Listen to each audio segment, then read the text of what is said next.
Well, the words, "I am Dracula," I wanted to channel a little of the Transylvanian voice, but by and large, my favorite Dracula is Christopher Lee, who has a British sound. My father was the biggest influence for Dracula, who had a mid-Atlantic sound. What I didn't want to do was have a goofy Transylvanian sound in the role, so I thought my father, whom I channeled in a little movie I made called Vampire's Kiss, was a great starting point for the way this Dracula speaks. You know, let me explain something to you, okay? Obviously, you go back to the novel a lot to figure out how Renfield began as a character and as a person, and then the 31 film is brilliant because Dwight Frye's performance is so iconic.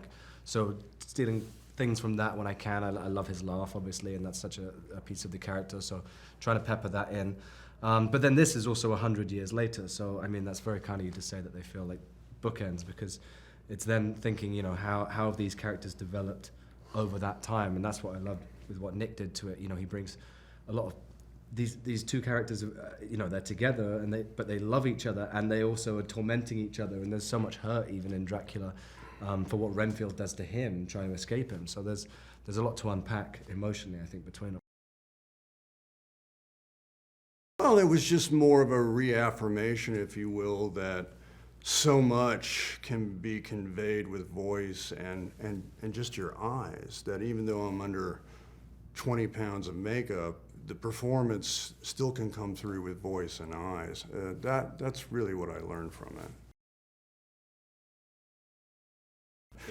We had a fantastic makeup artist, Christian Tinsley, and he's the one that really designed the look. But we both designed together that it would still manage to get some communication through the eyes, which is why I didn't want to wear too many contacts. I wanted the eyes to still talk.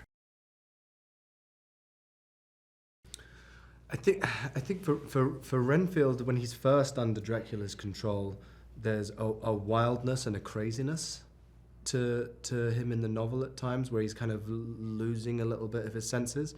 And I think for this story, I think he's that crazy. It's like the beginning of a love, when all your chemicals inside of your brain are playing up and you're not really sure what's going on. I think that chemical release has died down for him, so he's more subdued than those roles.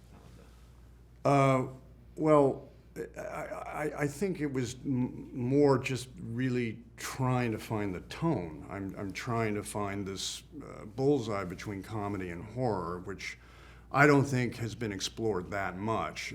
I was often thinking about American Werewolf in London, and that's a bullseye Chris McKay and I really wanted to hit. So I was always trying to be conscious of the tone of this particular piece. It's an R-rated fantasy, but it's hilarious, and that's a balance that you have to find. And thankfully, Nick is someone who has tremendous wit and comic timing, so we were able to riff off of each other. I was always thinking about that.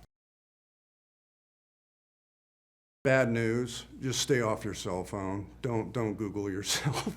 Don't take phone calls. Just be on set and focus. Yeah. I mean, yeah, just self-preservation a little bit as well, right?